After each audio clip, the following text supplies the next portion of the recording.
It demonstrates the concept of survival of fittest.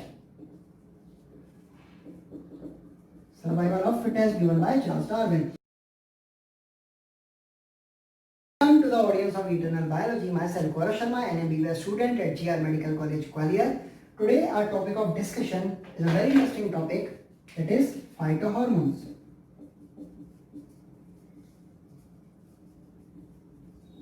मैं पहले ही बता दूं कि जो भी एनसीईआरटी में दे रखा है, जो आपके नोट्स में लिखा रखा है, या जो बेसिक चीजें हैं जो सबको पता है, वो मैं इस लेक्चर में बिल्कुल कवर नहीं करने वाला. I would cover those hidden facts which are given in NCERT, but you cannot or you are unable to interpret them as questions.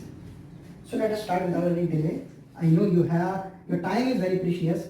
So first let us come about the auxins. ठीक है, देखिए auxin के बारे में एक खास बात हम ये कह सकते हैं कि this hormone demonstrate the law of survival of fittest. It demonstrates the concept of survival of fittest. Survival of fittest given by Charles Darwin. अब ये कैसे? Because it prevents leaf and fruit drop at early stages. That is when they are immature, but it helps in abscission of old and mature leaves and fruits. यानी जो कि अब probably tree का part होने लायक नहीं है उसे वो गिरा देगा, और जो उसके भावी प्रीशियस प्रोडक्ट्स हैं उन्हें वो संभाल के रखिएगा. ऐसा ही नेचर करता है. ठीक है, ये बात हो गई. अब देखिए ऑक्सिन्स का अगर मैं आपको एक असर्शन लूं, I would give an assertion that auxin and abscisic acid are always antagonist to each other. और इसका रीजन दूं, because auxin promotes the growth of plant while ABA inhibits the plant growth. तो क्या answer देंगे आप? अगर आप answer कुछ दे रहे हैं उससे पहले मैं आपको बता दूं, आंसर इसका 4 होगा, यानी इसका आदर्शन ही गलत है. Because in case of older plant part है ना, ऑक्सिन और एब्सिसिक एसिड का एक ही काम है, that is to drop them, है ना, उनका एक्सेशन करवाना. ओल्डर मैच्योर पार्ट्स का एक्सेशन कराना ऑक्सिन और एब्सिसिक एसिड का एगोनिस्टिक काम है. सो Auxin and ABA are agonists with respect to abscission of older part plants. ठीक है, दूसरी बात हम करते हैं इसकी साइटोकाइनिन की. तो देखिए साइटोकाइनिन अगर प्लांट में नेचुरली प्रेजेंट है, नेचुरली प्रेजेंट इन प्लांट, उस साइटोकाइनिन को बोलते हैं जियाटिन. क्या बोलते हैं? जियाटिन. और अगर वो नेचुरली किसमें प्रेजेंट है? एनिमल्स में, तो उसको हम क्या बोलते हैं? उसको हम बोलते हैं काइनेटिन.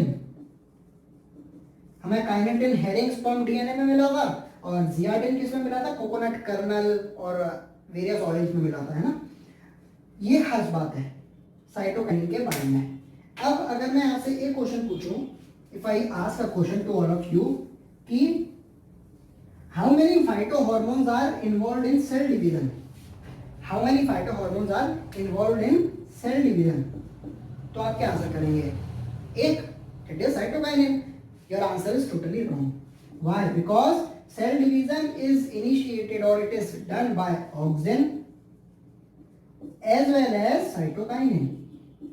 आप एनसीईआरटी की ऑक्सिन हेडिंग के अंदर लास्ट में पढ़िएगा कि it helps in xylem differentiation and cell division. तो सेल डिवीजन में ऑक्सिन और साइटोकाइनिन दोनों इन्वॉल्व है. तो 2 फाइटोहॉर्मोन्स आर इन्वॉल्व. वहीं पर अगर मैं आपसे पूछूं which phytohormone is involve in rapid cell division, तो इसका आंसर केवल एक होगा, that is cytokinin. So this is the difference between cell division and rapid cell division. ठीक है, ये बात आ गई हमारी किसकी? साइटोकाइनिन की. अब इसी फैक्ट के बेसिस पर अगर आपसे एक क्वेश्चन पूछ लिया जाए कि auxin and cytokinin are always antagonist to each other, और रीजन दे दें because auxin promotes the apical growth while cytokinin inhibits the apical growth, तो आपका क्या आंसर होगा? रॉन्ग. 4 आंसर होगा. ऑलवेज नहीं, because in case of cell division both are agonist. Both are agonist in case of cell division. ठीक है, ये खास बात हो गई. अब हम बात करते हैं जिब्रेलिक एसिड की. जिब्रेलिन्स, ठीक है। अब हम बात करते हैं किसकी, जिब्रेलिन्स की। जिब्रेलिन, तो देखिए जिब्रेलिन की सबसे अच्छी बात क्या है, कई टाइप के प्रेजेंट होते हैं जिब्रेलिन 1 2 3, लेकिन मोस्ट कॉमन कौन सा होता है, GA3, ठीक है। इसके बारे में खास बात यह है, all are acidic, all are acidic, ठीक है। दूसरी क्या बात है, it delays the senescence, delays the senescence and hastens the maturity. इसको बस ऐसे समझिए, delay senescence and hastens maturity, जल्दी जवानी, देर के बाद आया बुढ़ापा, जवानी जल्दी आ गई और बुढ़ापा देर से आया। तो इसका क्या मतलब हुआ, जो रिप्रोडक्टिव पीरियड है, उसकी रिप्रोडक्टिव लाइफ है प्लांट की, वो क्या हुई, बढ़ गई। So increase reproductive life of plant. उसके बाद gibberellic acid bolting effect produce करते हैं, इंटरनोडल लेंथ राइस की ये इंक्रीज करते हैं, ठीक है। और एक खास बात है, अगर मैं आपसे पूछूं कि which phyto hormone can replace vernalization, which phyto hormone can replace vernalization, तो आंसर होगा gibberellic acid. It replaces vernalization, it replaces vernalization, ठीक है, जिब्रेलिक एसिड की। अब एक बात आती है एथाइलिन की। एथाइलिन क्या है, हमारा गैसियस हार्मोन है। It is the only gaseous hormone that is present in the gaseous state. Ethylene के बारे में एक खास बात यह है कि it helps in horizontal growth of seedling, horizontal growth of seedling, horizontal growth of seedling. ये हमारी सीडलिंग है, इसकी हॉरिजॉन्टल ग्रोथ करवा देगा इथाइलिन, गैसियस हार्मोन है, ठीक है। अब आपसे अब फिर से क्वेश्चंस आते हैं, क्वेश्चन के फॉर्म में नोट्स को याद करना इज वेरी इंपॉर्टेंट। अब मैं आपसे क्वेश्चन पूछता हूं, ठीक है। Internodal length of rice is increased by gibberellic acid, बिल्कुल सही। अब यहीं में थोड़ा सा ट्विस्ट ला दूं कि internodal length of rice in water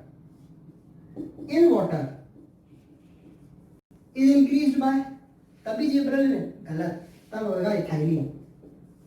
internodal length of rice inside water is increased by ethylene, है ना, और in the soil it is increased by gibberellic acid.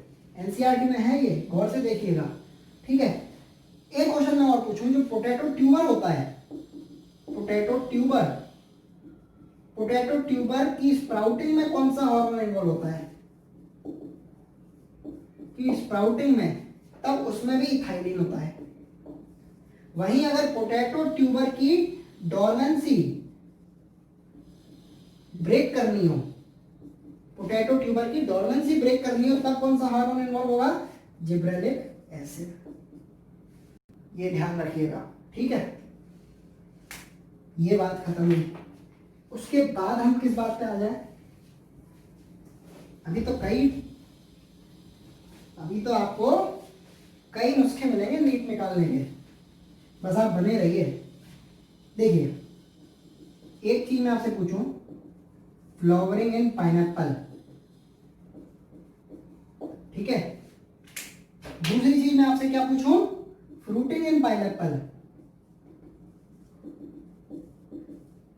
और तीसरी चीज अब मैं आपसे पूछ ही लूं, flowering in mango.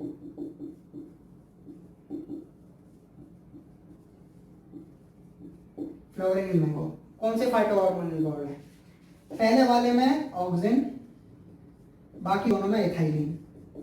As simple as that. काफी हेल्प करेगा ये आपको, बस बने रहिए। अब बात करते हैं हम एक कॉन्सेप्ट की, बहुत प्यारा कॉन्सेप्ट है। करना क्या है आपको, तो अब आपको जिब्रेलिक एसिड को क्या मानना है, स्त्री, और बाकी सारे फाइटोहार्मोन्स को क्या मानना है, पुरुष। स्त्री किसको बढ़ावा देगी, पुरुष को, और पुरुष किसको बढ़ावा देगा, स्त्री को। कॉन्सेप्ट यही है, अगर आपसे कोई पूछ ले कि which phytohormone is involve in growth of which phytohormone is involved in growth of male flowers, male flowers की ग्रोथ कराने के लिए कौन सा हार्मोन, फीमेल फ्लावर की ग्रोथ करवाने के लिए कौन कौन से हार्मोन बचे हुए सारे। व्हाट अ वंडरफुल कॉन्सेप्ट है ना। चलिए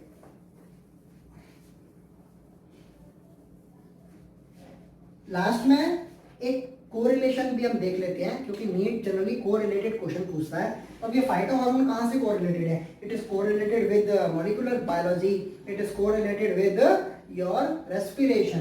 कैसे? कोई भी फाइटोहार्मोन होगा उसका एक प्रिकर्सर होगा, प्रीकर्सर, जिससे वो हार्मोन बना होगा। तब वो प्रिकर्सर कौन कौन से हैं फटाफट देख लेते हैं। जैसे जिब्रेलिक एसिड का प्रिकर्सर है एसिटाइल कोएंजाइम ए। कुछ भी याद नहीं रहा ये जरूर याद रखना। जिब्रेलिक एसिड का प्रिकर्सर कौन है? Acetyl coenzyme A. उसके बाद जिब्रेलिक एसिड हो गया हमारा, ऑक्सिन आ जाता है। तो ऑक्सिन का प्रिकर्सर कौन है? ट्रिप्टोफैन। ठीक है। उसके बाद साइटोकाइनिन, तो साइटोकाइनिन का प्रिकर्सर है टीआरएनए, मॉलिक्यूलर जेनेटिक्स आ गई। ठीक है। उसके बाद इथाइलिन मिथियोनिन, कितना लाइनिन बन रहा है? Ethylene methionine. और लास्ट में एबीए का आता है हमारा वायोला ज़ैंथीन। इसी के साथ ये फाइटोहार्मोन लेक्चर कंप्लीट हुआ। अगर वीडियो में कुछ नया पता चला हो, कुछ अच्छा लगा हो तो लाइक करिएगा, चैनल को सब्सक्राइब करिए, मेरे सब्सक्राइबर अभी कम है ना, और कमेंट करिए, शेयर जरूर करिए बाकी नीट एस्पिरेंट्स तक। और I will also bring a very good video next time. तब तक के लिए stay safe, stay healthy. Thank you.